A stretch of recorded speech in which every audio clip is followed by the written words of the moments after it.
Good evening. I'd like to call this meeting to order. I would like to begin by acknowledging that we are in Treaty 1 territory and the traditional homeland of the Métis Nation. My name is Marla Billinghurst. I will be chairing the panel this evening.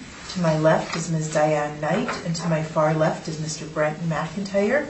The assessor this evening is Mr. Roddy Pontamia, and our recording secretary is Ms. Kelsey Harrison. We will be hearing applications for revision of the assessment roll in accordance with the Municipal Assessment Act. The matters for which revision is requested have been described in each application, and we will limit discussion to those matters. The statements that applicants or the assessor make at this hearing are sworn testimony, and anyone speaking to the matters must be sworn in. Be advised that comparisons of assessments of properties are not considered evidence of market value by the Board of Revision. The Board of Revision is appointed annually by Council and is independent of it and the City Administration, and makes its decisions on the basis of the evidence provided at this hearing and issues a written order that will be mailed to all parties as soon as possible. Please note that the Board's decisions with respect to an application may be appealed to the Manitoba Municipal Board if the matter pertains to assessed value or classification, or to the Court of Queen's Bench if the matter pertains to the application of exemptions from taxation. Should you wish to appeal, information on how to do so will be included with the Board's order. With respect to the hearing process, I will confirm the matters to be addressed with each applicant following the swearing in.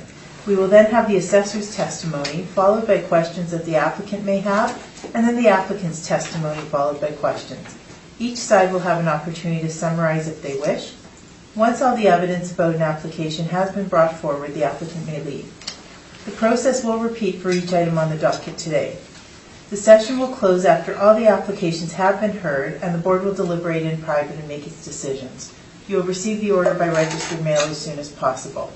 As information, all public hearings are live streamed, recorded, and will be part of the public record. And may I please ask that everyone turn their phones off. Thank you. The first matter on the docket this evening is 209 Archibald Street.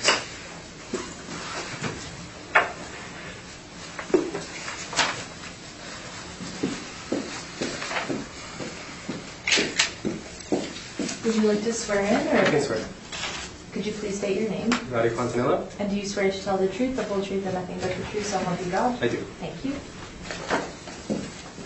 You affirm? Could you please state your name? And do you affirm to tell the truth, the whole truth, and nothing but the truth? I do. Thank you.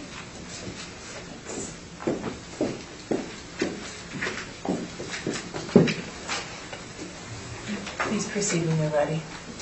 Okay, so the first property in question is civic address 209 Archibald Street, file number 19-1811. Roll number is 0605 011 4000. The reference date is April 1st, 2018. For the 2020 roll year, the assessed value that went out was $123,000. And I do have a recommendation to make.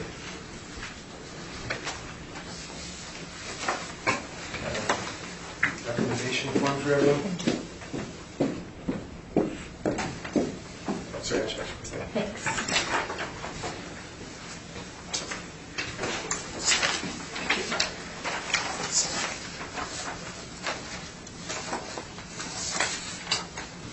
Thank you. So if you look to your, here it has this. Thank you. Thank you. Okay, so if you look to the left, on the left-hand column is the original assessment that went out. 660 square feet at $15.36 a square foot.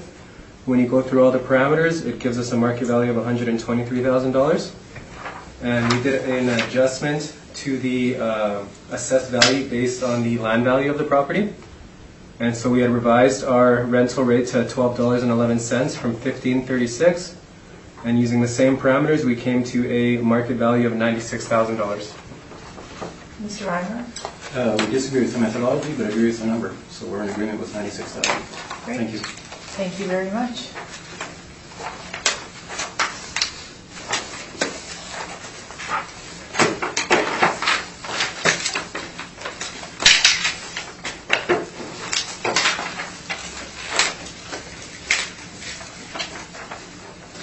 Does anyone have any questions for the assessor? No, I have no questions. Okay. The next matter on the docket is 1456 Pembina Highway.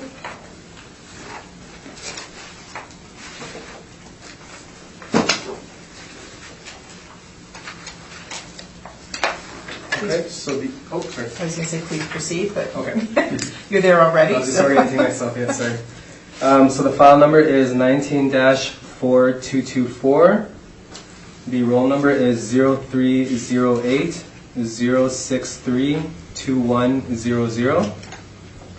The address is 1456 Pembina Highway. 2020 is the roll year. April 1st, 2018 is the reference date for $1,211,000. And I do have a recommendation on this property as well.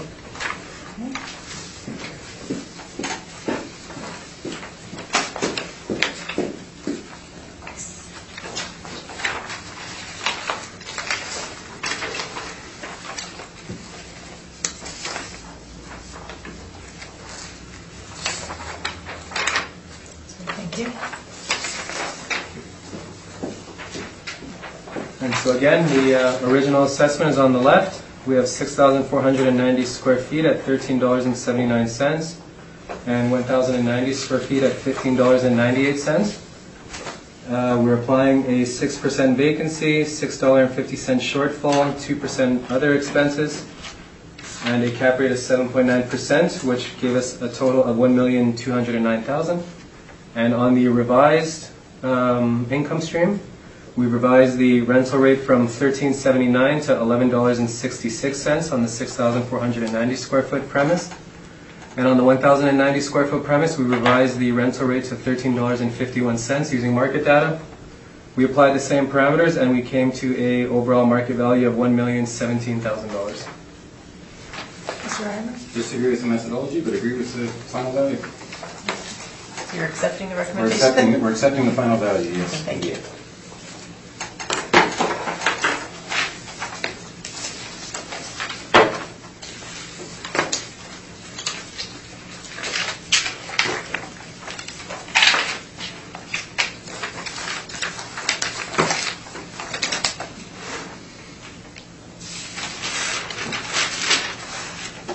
The next matter on the docket is 1680 Pembina Highway.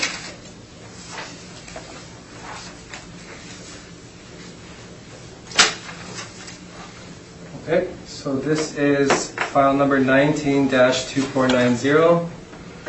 The roll number is 0308 004 0500.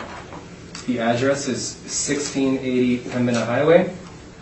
2020 is the reference date, or the assessed year. April 1st, 2018 is the reference date. And we had an assessed value of $1,955,000. And if you have a recommendation on this property?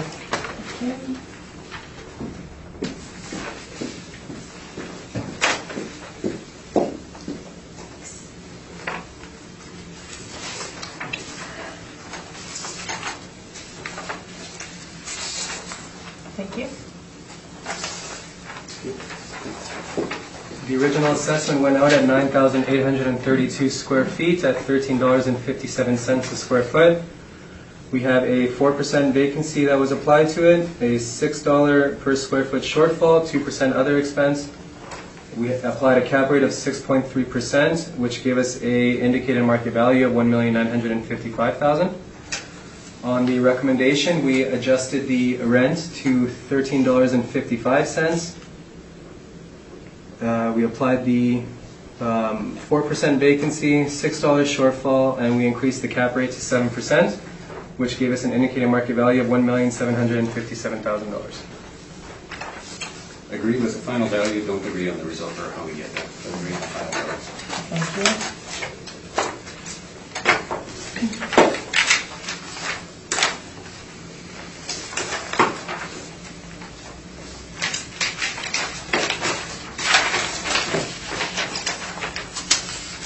The next matter on the docket is 17 St. Mary's Road.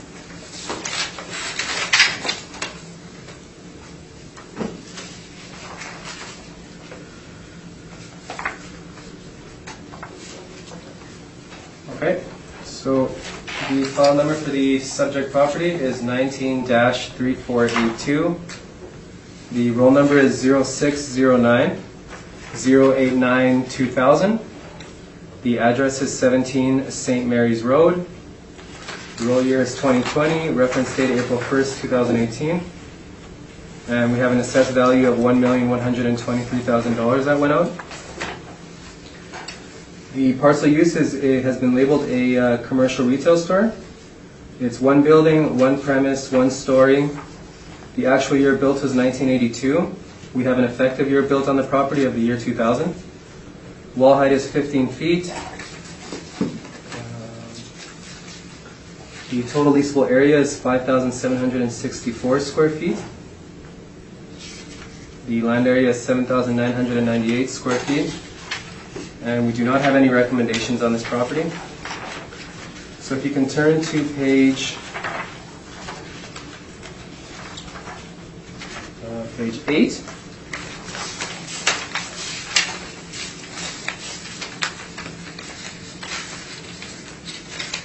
I've included some pictures of the subject property in question. So the first picture is a picture of the parcel with the roll number attached to it. The second picture is an overhead view of the same parcel in question. If you turn your attention to page 9, the next page, we have some Google Street images from June of 2019 that show the subject property in question. And if I can have you turn your attention back to page 2.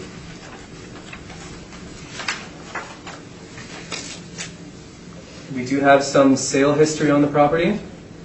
The most recent sale history that we have is from June 27, 2013 for $975,000. There is a subject lease that's on the property. It's a tenant called Natural Health Services. And they do have a 5-year lease on the property at $17 a square foot net.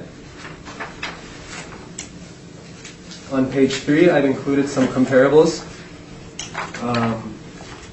They're all comparable commercial rental units that are in the neighborhood to give an idea of the range of the lease rates that are currently being received in that neighborhood, currently being acquired. And if you look on page 4, we have an income stream. So we have 5,764 square feet at $16.82 a square foot. We've applied a 6% vacancy on it, 2% expenses, shortfall at $6.50 per square foot. The resulting net operating income is $87,062. We applied a 7.75% capitalization rate on it, and it brings us a total market value of $1,123,000.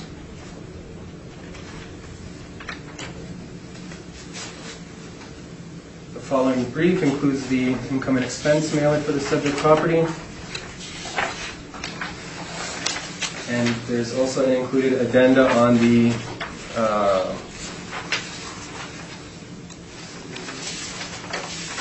on some information on the capitalization rates and the non-recoverable expenses. And I believe that's everything. Thank you very Thanks. much. Mr. Reimer, do you have questions for the Thanks. assessor? Thanks, Madam Chair. Just a couple. So, Mr.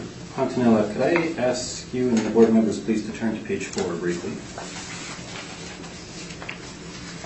So I'll be very brief, Madam Chair, because the issue, in fact, there's only one issue relating to this particular matter. So, Mr. Pontanella, the non-recoverable expense item that the department has applied is 2% in this case, correct? That's correct. And in previous cycles, the non-recoverable expense items related to 5% for what was then known as management and 2% in addition to the 2% that you've got here, correct? That was before my time with the department, but from my understanding of it, that would be correct. Okay. Then if I could briefly turn you please to page 10.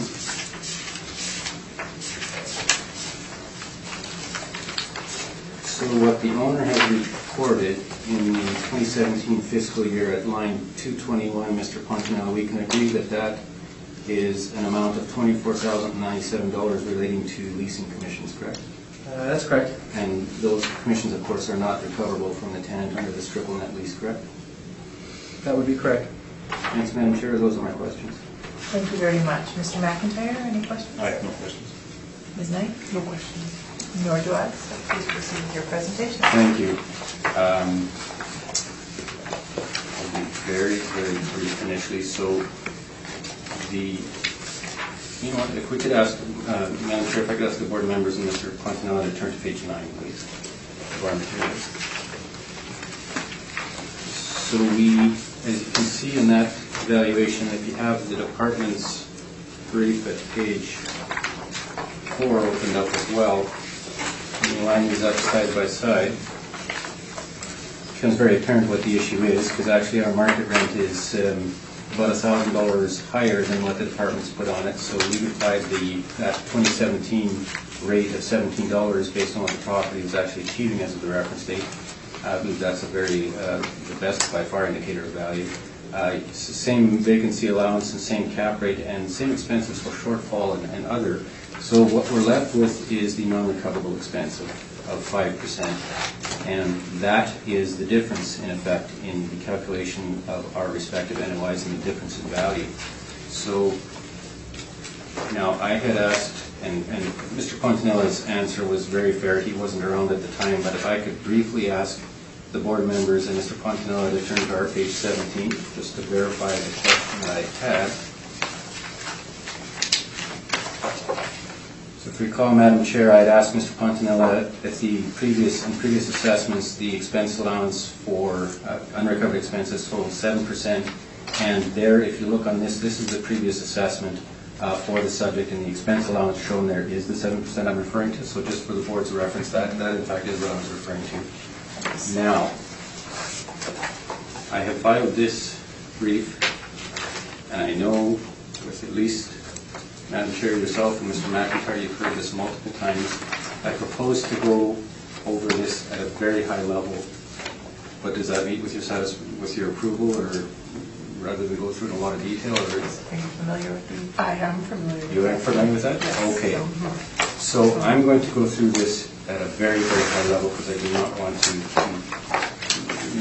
take time unnecessarily. Fundamentally, if I could ask the board members and Mr. Quintanilla to turn to page 1, the basic difference between the department and ourselves revolves around what this quote-unquote management expense allowance, as it has been known, is meant to be. And towards the bottom of page 1, we've got a quote from the department's manuals that defined it. Non-recoverable operating expenses. Management, even with net leases and competent management, there will still be expenses incurred by the landlord that are non-recoverable from the tenants. Examples of these are processing payments and chasing bad debts, and even more importantly is in our submission, the leasing commissions that are payable for the properties as they are leased up. And so that is fundamentally what we're suggesting is you have to account for the various appropriate non-recoverable expenses that do arise in the competent management and operation of the property, leasing commissions being the most prevalent, advertising and marketing typically being also very prevalent, and to a lesser extent things like asset management fees and professional fees, which arise every year but are typically not as, the expenses are not as high as the leasing commissions, for instance. So I'm going to skip over the text on pages 2 and 3 are sort of a reinforcement of the principle that we're arguing. Of course, at the bottom of page 3, we've got some quotes from appraisal text that reinforce the view that these non-recoverable expenses need to be accounted for. Pages 4 and 5 and 6 relate to the guides in some of the other provinces, Saskatchewan and Ontario.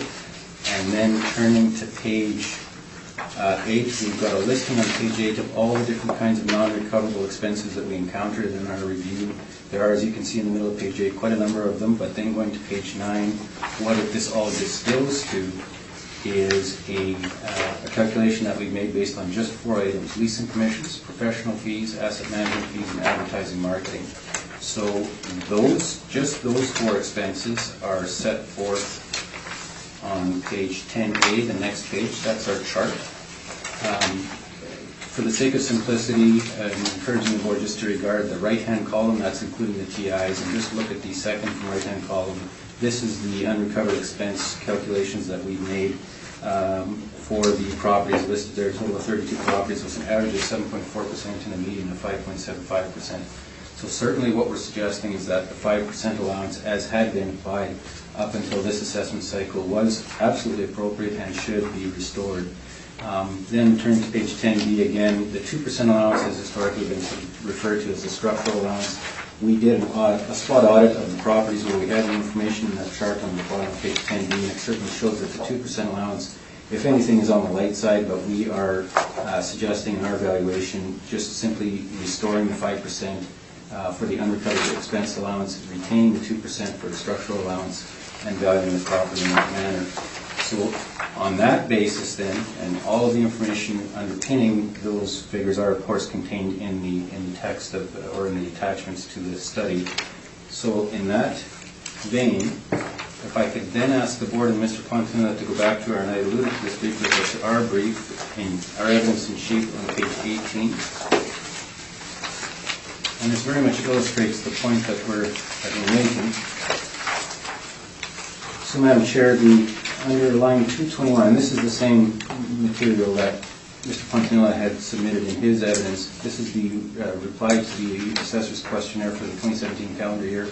Line 221, the leasing commissions, and of course as we both mentioned, the property was, there was a new lease done in 2017 for the entire property, and those leasing commissions for that lease, for that 5-year term, were $24,097.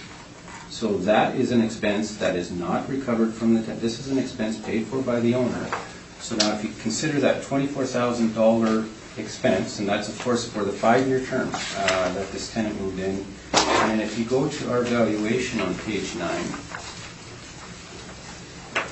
the non-recoverable expense allowance that we're suggesting based on the 5% is $4,600. So that is, of course, only a very small fraction of the actual expense in 2017, and it gets to our point that these expenses can vary significantly, but this is a prime example of the very principle that we've been arguing and continue to argue, that the leasing commissions being most prevalent, advertising, marketing, and the professional fees and such, year in and year out, when you look at it over the long term, they are a significant sum of money, and the 5% allowance, we believe, is the appropriate allowance to cover it. In this case, if you took the $24,000 and amortized, if you've got basically a 5-year term, well, that's nearly $5,000 a year, and that alone would equal the non-recoverable expense allowance that we are using. So it very much fits with our suggestion in this case, and that, of course, doesn't account for advertising, marketing, and the other kind of expenses we're talking about. So based on that inclusion of the 5% allowance, you can see there our net operating income is $83,413, and the requested value, and we don't disagree with the cap rate in this case, the requested value is $1,076,000, and those are my submissions in this case. Thank you. Thank you very much. Mr. Assessor, do you have any questions? I do have some, am I rebutting or some of the information? You have rebuttal? I have a little bit here provided, yes. I do have some prepared. Now these statements are prepared by the department. So there are modelers who work, and I don't really have anything to hand out. So I just have the rebuttal package here. Was that provided to us and filed? No. I'm not sure. I believe that this was. I believe I was told this is okay when you're rebutting specific evidence that's being presented to address the 5% issue that we're speaking of. Since it did get brought up and it was raised, I would just like to give a rebuttal on the department's stance on why we're valuing the property the way we are. So I'm not sure if you guys have been exposed to this at all. It's a very thick rebuttal package that has some case studies in there and some information just provided to as some counterbalancing points to the points that the applicant has raised. Well, I don't know, have you seen it? Okay. You guys have all seen it? Yes, okay. However, we have not been provided with a copy tonight. What I can do is I can just read the high-level overview, and we don't have to go into all the details of everything else, but I believe this might be satisfactory to just sort of address some of the concerns that he raised in terms of the 5%. So for the 2020 general assessment, the Assessment and Taxation Department has altered the approach to the non-recoverable expense allowance for commercial and industrial properties from what has been done in previous assessment cycles. Under provincial legislation, all properties in Manitoba are assessed every 2 years to ensure assessments keep pace with the changing market conditions. So this has been confirmed in the Court of Appeal decision in Broadway Square Limited versus the assessor for the City of Winnipeg, which did state that the valuation of real property in Manitoba for municipal purposes is quite complex. It is governed by the Municipal Assessment Act, Section or SM 1989-90, CCSM, CM226. I'm sorry, I'm not really familiar with with what the letters stand for, but I'm assuming it's the jargon in relation to the board. Okay. Into the If you board's just say order. Municipal Assessment Act, we know what you're talking about. Okay. So the statutory scheme requires that a fresh assessment of all properties be carried out every 4th year. So at that time, the frequency of the general reassessments was every 4 years, as opposed to the current 2-year cycle. But the statutory scheme still requires a fresh assessment when conducting a general assessment. So in the non-recoverable expense study, Altus has included excerpts from instructional manuals or publications from the ATD's website for each general assessment since 1998. Regardless of the approach ATD has used to derive market value assessments in the past, with each general assessment, the department reviews market data and employs appropriate methods to fulfill the mandate of estimating value. To develop the 2020 general reassessment model, ATD analyzed income and expense information where management was recovered to derive model-generated net operating incomes, net of management expenses. Therefore, the model-generated net operating incomes developed through a fee-simple interest valuation are already net of management expenses. So based on flawed assumptions, Altus Group incorrectly alleges that the historic 5% management expense allowance was a stabilized expense involving a number of typical non-recoverable expenses relating to the property and competent operation of the property. This statement is incorrect, erroneous, and unfounded. The historic 5% management expense was an expense relating to the standard management fees charged by the owner or property manager relating to the day-to-day operation of the property. Further, Altus Group agrees that the standard management fees, which make up the historic 5% in previous reassessment cycles, are usually recovered in whole or in part from the tenants, unless the tenants are on a gross or semi-gross leases. The City of Winnipeg Assessment and Taxation Department agrees with this statement. The Assessment and Taxation Department has also allowed for non-recoverable expenses. Non-recoverable expenses include a general 2% allowance, and a shortfall allowance per square foot to account for the non-recoverable expenses during times of vacancy.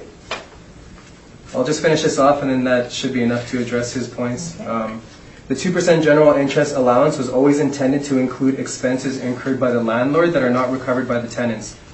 Those expenses could include advertising, promotion, professional fees, structural repairs, etc. Previous jargon at the board revision may have referred to the 2% general expense allowance as a structural repair allowance. This jargon was overly simplified. So to sum up, our rebuttal package that I have here does justify the following. The historic 5% management expense was in fact an expense relating to the standard management fees charged by the owner. The expenses Altus Group determined as non-recoverable are contrary to assessment case law in Manitoba and are not to be treated as expenses. The expenses Altus Group determined as non-recoverable are typically important when utilizing a discounted cash flow method of analysis. Asset management fees are a non-allowable operating expense item. Altus Group analysis of the percent of EMI does not exist in appraisal theory and is flawed. The use of medians rather than averages changes the results of Altus Group's analysis and conclusions from 5.75% to 4.78%. After analyzing the effective gross income for several indices in the Altus Group study, the Assessment and Taxation Department has determined the range of non-recoverable expenses net of vacancy shortfall is between negative 0.71% and 5.28% of effective gross income with a median of 1.06%. And there is also some information that shows that our methodology is consistent with the Saskatchewan and Ontario methods of valuation as it was included in their package on the 7% expense. Thank you very much. So that's all I'd like to speak to. Okay, so just to get kind of back on track from it, did you have any questions for Mr. Reimer about his in terms of the valuation, we're very close on a lot of the parameters. essentially boils down to the 5% versus 2% expense. Okay. Or sorry, I should say 7% versus 2% expense. Okay, Mr. McIntyre, did you have any questions for Mr. Reimer? Just one question. If you turn to page 18, it looks like the leasing commissions are all being recorded in the first year of the lease. Yes, indeed, they are. They don't record it on an annual. They would have that option, like if they wanted to take the 24,000 and match it to annual income, they would certainly have that option, but they've chosen to report it as everything they paid up front. But you're bang on that 24,000. They're obviously not paying that every year. That's the leasing commissions for that 5-year lease that they got. Yeah, I guess it just gives the illusion that because this is for a 12-month period ending. Oh, but it was actually typically, well, there's two methodologies. That some people report, I guess for both income tax and for these purposes, they will report the commissions actually paid in a given year. That's what's happening here. Other companies, like you've suggested, Mr. McIntyre, will match. So if it's a 5-year term and there's a I'm going to do the math on here, $24,097, if you match that for each year of the 5-year term, that would be basically a reported expense of $4,819 per year for each of the 5 years. So I'm not, and to be clear, Madam Chair, I'm not suggesting 24,000 is obviously is the expense that we should consider. Is that 5% stabilized allowance? That is somewhat less than even the amortized. In Mr. McIntyre's example that I've given, even amortizing the total commission over the 5 years results in an expense that's slightly higher than this, but certainly less than the 24,000. That's absolutely correct. Okay, that was my only question. Ms. Knight? You asked and answered my question, so I'm good. As in that? Okay. Mr. Reimer, do you have questions for the assessor's rebuttal? I'll be very, very brief because in fairness to Mr. Ponatilla, he hasn't filed, I believe this is the document that you're reading from, but hasn't filed it, so I'm not going to go heavily into it. But Mr. Ponatilla, on the assumption I'm looking at the right document, could I ask you to turn to page 6 of the document you were reading from? Sure. And we can agree, again, I'm taking a leap of faith that this is the same, exactly the same. At the bottom of page 6, there's a paragraph that says, we do not dispute. Is that what your paragraph? Yeah. Okay. So we can agree as a department's statement, we do not dispute that these items, these non-recoverable items, are considered non-recoverable expenses in the appraisal theory literature as indicated on the Altus Group study. So we can agree the department's not disputing that these are in fact appropriate non-recoverable expenses to be taken into account. But if I'm understanding the department's position, it is based on the department's perspective of a jurisdictional exception, why they're not using the 5%, correct? My understanding of it, and again, I'm only just under 2 years of the department, so I'm learning as I go, and I have studied, so I have some background in that as well. But my understanding of it was that the management expense that's being referred to has been shown in the data that we were using to come up with our capitalization rates. All of the data that was looked at, the management expense was recovered. And so any management expense that would go out would be recovered in the reported net leases that we were using. Therefore, the expense isn't really an expense that was there. So that's why they changed the methodology. Let's be clear on this, Mr. Pontintillo. You're not suggesting that the non-recoverable expenses are not there. For instance, the 24,000 leasing commissions. What you're suggesting, if I leave with the department's position, is the management fees, the pure quote-unquote management fees, are typically recovered under triple net leases. Correct? Yes, that's my understanding of it. And that's, we're not just to be clear, we're not disputing that that's the case. We're actually agreeing with that. What we're suggesting is the 5% allowance was never intended to cover that, and my suggestion to you again is based on the package that I've reviewed, certainly in some detail. Yeah. The department's not disputing this is a valid non-recoverable expense. They're suggesting instead that there is a jurisdictional exception. If you look at that same paragraph that I referred you to, given the extent of the assessment case law and prominence of the municipal board, the exclusion of these items would form a jurisdictional exception. Correct? That's what's written here, yeah. Exactly. That's correct. Okay. That is written there. So, Madam Chair, those are my questions. I have a brief summary on that point, if there's any doubt as to the direction that this should go, but that's my questions for the moment. Thank you very much. Mr. McIntyre, do you have questions for the assessor on his rebuttal? I have no questions. Ms. Knight? No. Okay, nor do I. My only further comment relating to this is jurisdictional exception. We certainly do not, we're not in agreement with that. That's the case here. And if one looks at the municipal board decisions, they certainly, the typical approach in these decisions was the applicant asking for a net effective rent to take all of these inducements off dollar for dollar off the top line. Again, you've heard this from me. We're not doing that. We're specifically not suggesting that this board do that. And we are asking, based on the evidence in this case and in the study, for the 5% allowance to be restored. Thank you. Summary? No, in summary, I believe that we have, our characteristics are accurate. We have a sale on the property that indicates in 2013 it sold for $975,000. We're looking at market value as of 2018. So the data shows that values have gone up. Madam Chair, I object. There's no evidentiary basis for that statement. Thank you. And I believe that we were under the reported net, or the reported rent of $17. We have our income stream is under it, and we believe it's assessed fairly. Thank you.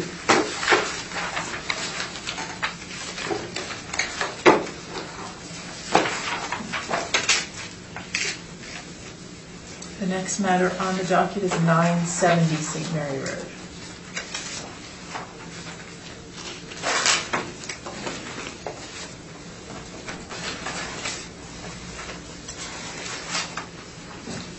Mr. Pumpkin, with your permission, I'm going to distribute some photos that we took today. I'll approve it. Thank you. Just to give the board the context of the discussion that we're going to have on this.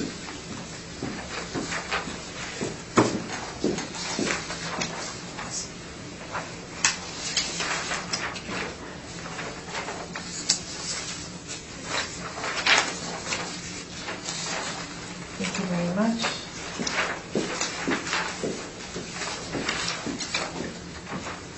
Please proceed when ready. Okay. So the file number is 19-3909.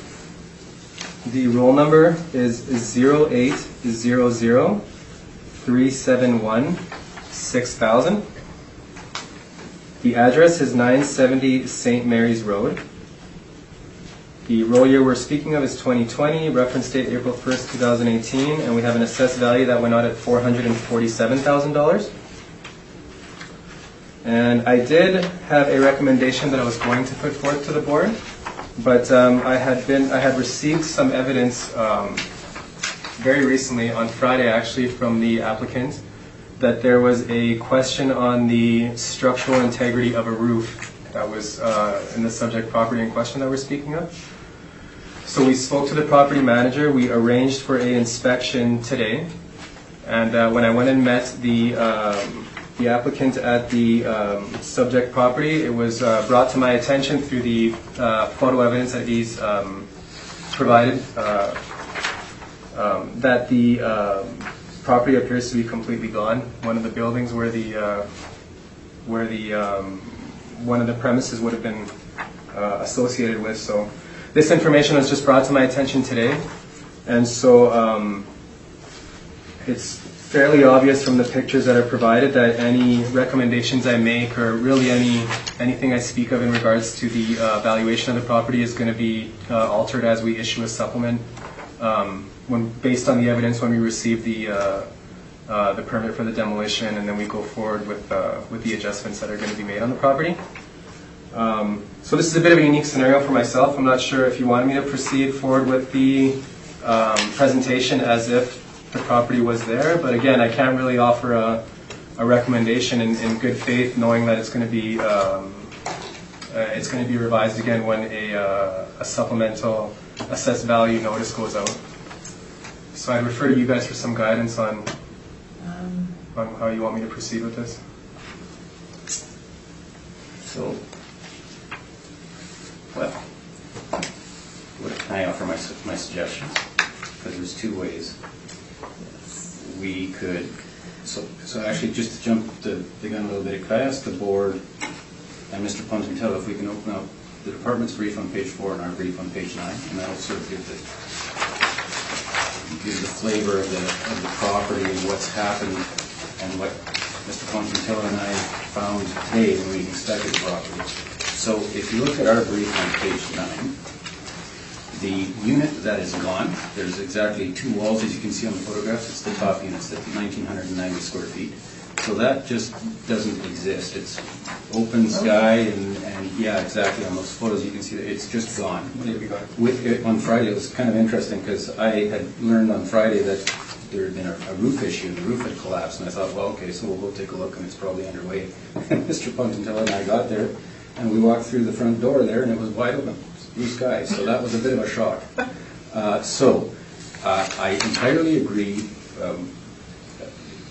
The departments, and I had the advantage of speaking with Mr. Puntentilla and his supervisor today, so the supplementary assessment would, of course, be issued to reflect the physical condition. Yes. I've got a valuation, though, based on just the accounting for what remains there, which is the 757 square foot unit. The potential reason for submitting that now, and actually the respective valuations would be very close, but not identical. The reason for submitting that now is to effectively have on record what our suggestion would be for the asset as it physically exists, which I would hope the department would then take into account in issuing this up and would therefore negate the necessity for further appeal. What I'm trying to do is to basically not have to appeal the 2020 supplementary that reflects just the smaller unit. If the board, though, is not inclined to go in that direction, I totally respect that. And then I would simply suggest that we will wait for the department to issue its supplementary in due course and then appeal again. But, as I say, since we're here, we have the option, I'm going to suggest, to value just the 757 square foot unit, identify the small differences that there are, and have the board place a value on that unit, which could then be used as guidance when the supplementary is issued, therefore hopefully negating the necessity of a further appeal. I have a question. Yes. You have the leasable areas 2747 and the city has is 3443. And I know that is included in 1990, but even if you take that out.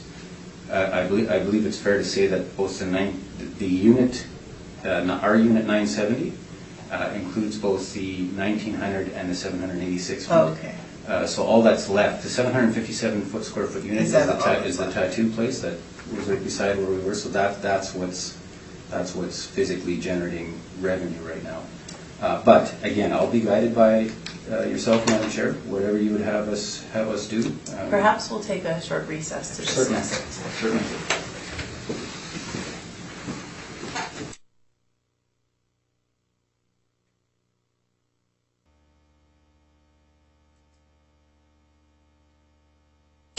Okay, I will call this meeting back to order. The panel has met and discussed the issue, and we would like to hear evidence on this. So should I just present as from what I have, I guess? And You can present briefly. okay, so I'll present.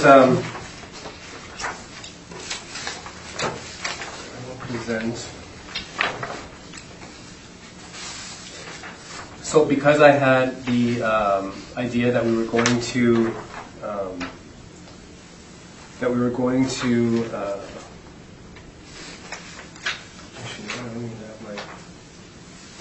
you know what, I'll just present it, the brief as I have it. Perfect. And yeah, I don't know, that might not be the recommendation form I'm looking for, so I'll just present the brief as it is, and then we'll just go from there. Thank you. Okay, so the file number is 19-3909. The roll number is 0800-371-6000. The address is 970 St. Mary's Road. The building has been labeled as a commercial retail store. We have one building on file associated with the subject property. There's 3 premises associated with it, 1 story. The actual year built is 1910. We have an effective age of 1937. The land area is 5,532 square feet. The gross floor area is 3,802 square feet, and the leasable area is 3,443 square feet.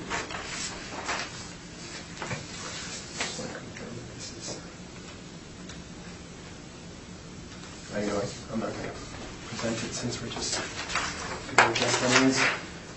So on page 2, we have a subject sale for the property back in 2003 for $130,000. And we have no lease information other than what's been given to us through the mailers provided. If I can turn your attention to page 8, I have provided some pictures of the subject property in question. The first picture shows the parcel in question with the associated roll number. The second picture is an overhead pictograph view of the subject property. On page 9, I've included some Google Street View images. So you can see through the images where the original, I believe it was a bookstore that the tenant was in the space there. And that's the portion of the building that we're speaking of that's looks like it's completely gone. If I can turn your attention back to page 3 of my brief, I have included some comparables just to show the range of the lease rates that are currently being generated on St. Mary's Road. And if we turn to page 4, it shows the income stream for the subject property. We have 1,900 square feet at $11.89 a square foot. We have 757 square feet at $12.84 a square foot. And we have 786 square feet at $8.01 a square foot. We have applied a 6% vacancy, a 2% expense, which gives us an operating income of $34,222. And when we apply our cap rate of 7.65%, it gives us an estimated market value of $447,000. And I believe that's everything. Thank you very much. Questions? Just a couple, Madam Chair, thank you. Mr. Pontintilla, could we, did I say your name right? Antonio. Mr. Pontintilla, thank you. Could we turn briefly to page 20? Sure.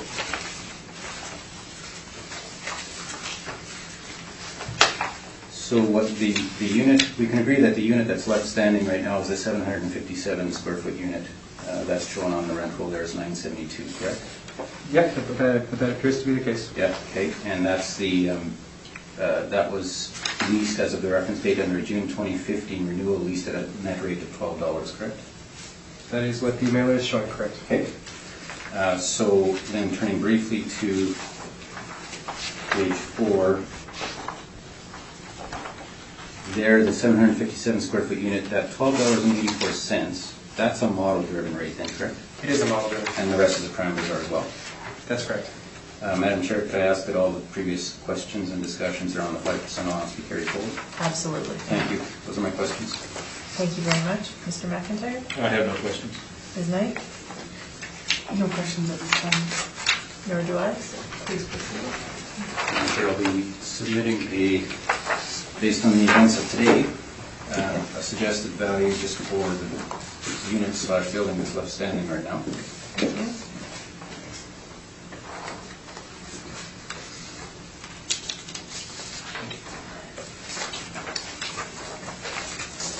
Thank you. So the valuation that I've handed out mirrors the valuation parameters that we've used on page 9 of our brief. So it's the very same thing, but just now it's the one unit and unit 972. So as you can see on our valuation for just unit 972, we come in at a capitalized value of $100,000. I note, if the board were inclined in this direction, if one applies, if you recall my question of Mr. Pontania, the model-driven rate for this unit was $12.84, slightly higher than what I've used. If one applies the $12.84 per square foot to this unit, and though applies the 5% non-recoverable as well, but running through the remainder of the parameters, including that 5%, the indicated value would be $107,216. So my request this evening is for a value, and I'll leave this in the board's hands. Our request, of course, would be for $100,000 based on the valuation as I have it here, or in the alternative, if one were to apply the assessor's market rent, then the value would be no more than $107,000, and that would be the alternate request. Thank you. Thank you very much. Do you have questions, Mr. Reimer?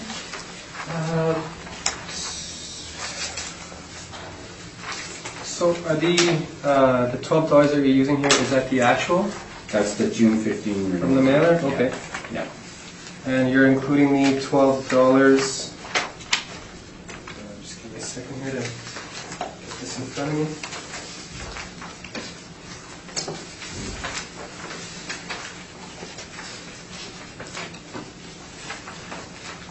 So I'm assuming that it's being pulled from the same portion of the mailer that I'm looking at on page 20 of my brief. I'm not sure if it's included in yours. Yeah, it's the June 15 renewal. Okay, so you're using the actual of $12, Yeah. and you're applying the 5% non-recoverable In addition to. in addition to. Yeah, that's exactly right, yeah. Okay. Okay, I have no further questions. Thank you, Mr. McIntyre. I have no questions. Ms. Knight? I'm sorry, I have to ask a question. Not even, I want to go back to the difference in the square footage again, because I'm not really sure. Oh, I know your brief says, and I'm not sure if this is the right Yeah. place. You have 3,400 square feet. You That's right. started out with 27. When the chair asked the question, you said the 90 feet is in the 970 property, So but it's 786 feet difference. So all that's left is 757, I get that.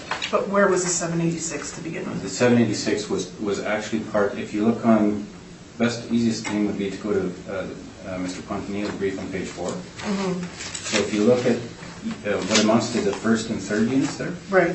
that's what is known as unit 970. So that's the part that's now wide open to the sky. Okay. So what's left is the second.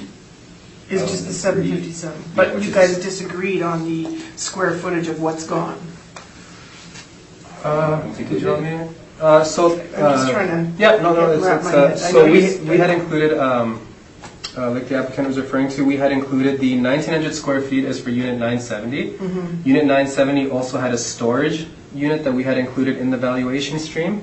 That's where the 786 square okay. feet comes out. Okay. And so both of those combined, we were valuing it as one space, and that's the unit that I was informed that had, originally it had incurred the structural damage to the roof in October when we had the heavy snow. That was what we were going to look at originally. And That's when what we you thought, showed the up- only 786 was Right, we thought only the disappeared, but then 786 whole was thing- gone okay. originally, but then when we showed up to the subject property, that's when we both saw that actually the whole 1,900 square foot and the 786, it's all unusable and Okay. unleasable, it's essentially gone. I was just trying to make sense of the answer to your Yeah, question yeah, earlier. yeah. No, that's what Not the difference getting slide. the- I apologize if I wasn't. Yeah. clear. And I was going to address that adjustment in a recommendation. That's where I was kind of saying Okay. that I had looked at and we were going to speak to that, but then when we saw all the damage to 970 as a whole, there's no point to make a recommendation because there's going to be a supplementary assessed value going on anyway, so. Thank you very much. Thank you.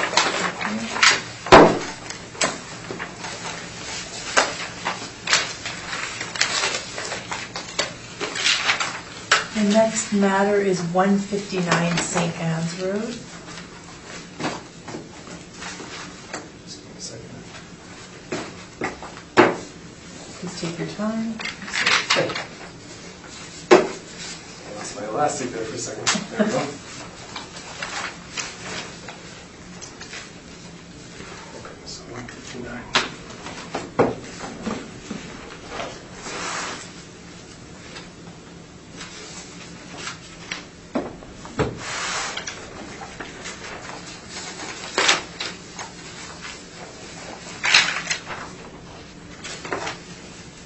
Okay. The file number is 19-3779. The roll number is 0800-134-8700. The civic address is 159 St. Anne's Road. 2020 is the roll year, April 1st, 2018 is the reference date, and $471,000 is the assessed value that went out. And I do have a recommendation to make on the property.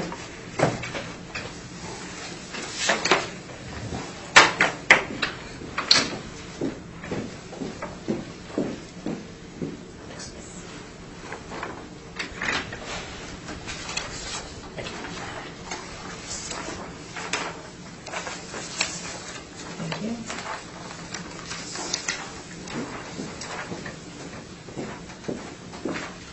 So So if you look on the left-hand column, as with all my recommendation forms, I have the 2020 original assessment. So we had 2,015 square feet at $17.92 a square foot. We applied a 6% vacancy allowance on it, $6.50 shortfall, and a 2% other, which gave us a net operating income of $32,478. We originally had we have a 6.9% cap rate that's applied, and we had a market value of $471,000. So we adjusted the rent from $17.92 to $14.50. We have the same parameters applied, and we adjusted the market value to $379,000. Thank you very much. We arrive at the same value using a different methodology, but we agree with $379,000. Thank you.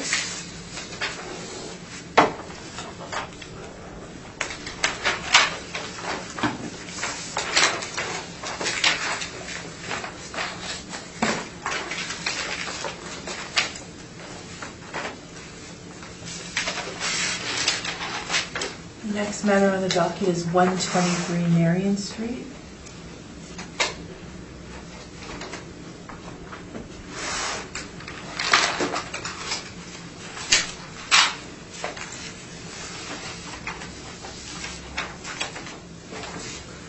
So the file number in question for the subject property in question is 19-3224.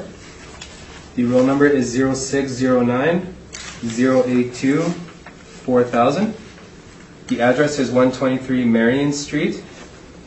The roll year is 2020, reference date April 1st, 2018, and the assessed value is $1,399,000. And I do have a recommendation for this property.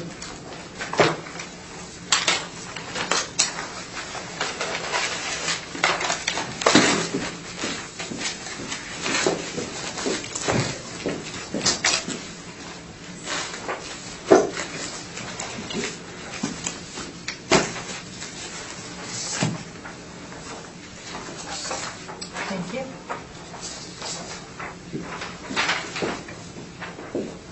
So I just noticed for ease of access, I normally highlight the adjustments in orange. In this case, I highlighted the cap rate, but please disregard that as we use the same cap rate on both sides. But the original assessment that went out, we had 3,577 square feet at $15.26 a square foot, 5,892 square feet at $12.72 a square foot, 960 square feet at $17.01 a square foot, and 1,681 square feet at $16.24 a square foot. We have a 21% vacancy that's applied to the property, as there is a chronic issue with retaining tenants in the building.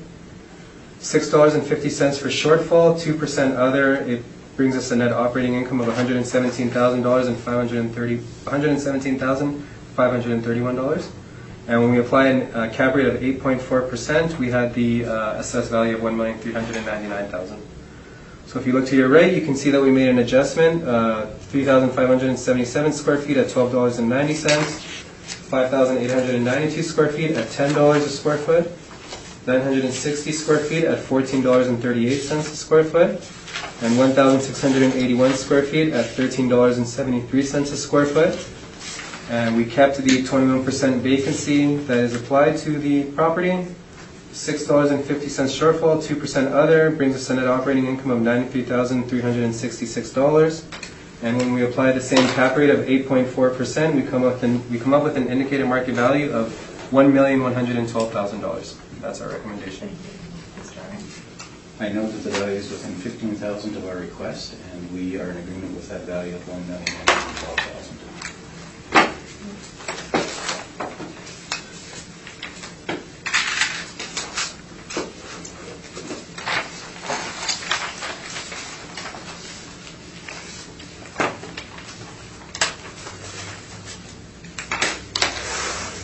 Next matter is 129B Marion Street.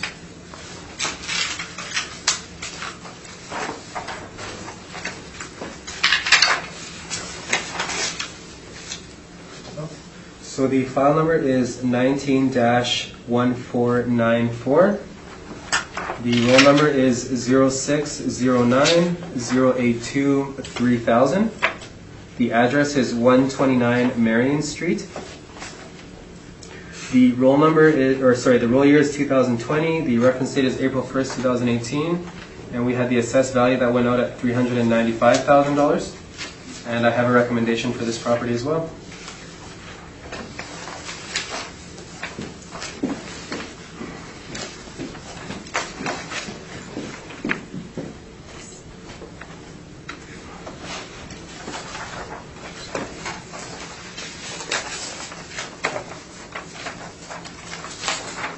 Thank you.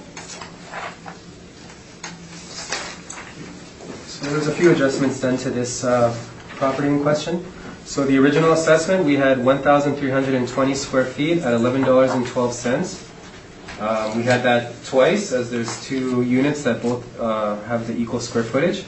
So they both have $11.12 per square foot as the rental rate applied. And then we also have 660 square feet at $2.47.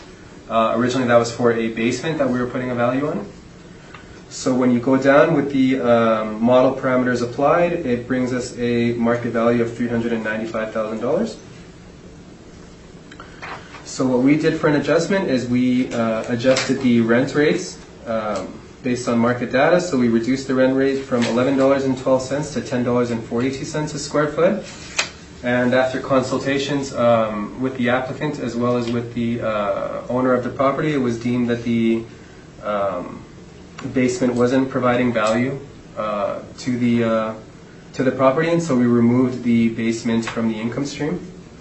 We applied the model parameters to the income stream, and it gives us a indicated market value of $320,000.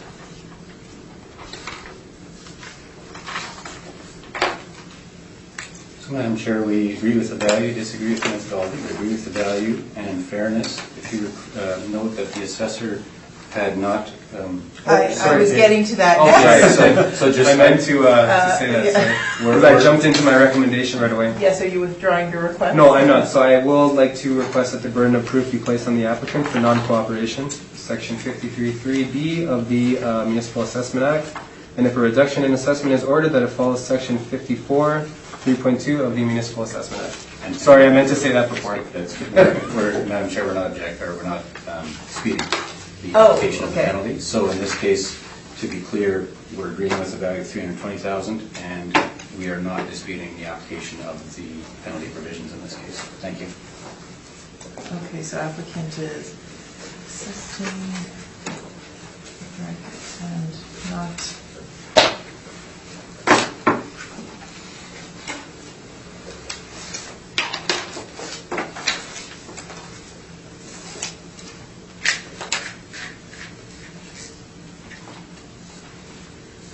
Okay.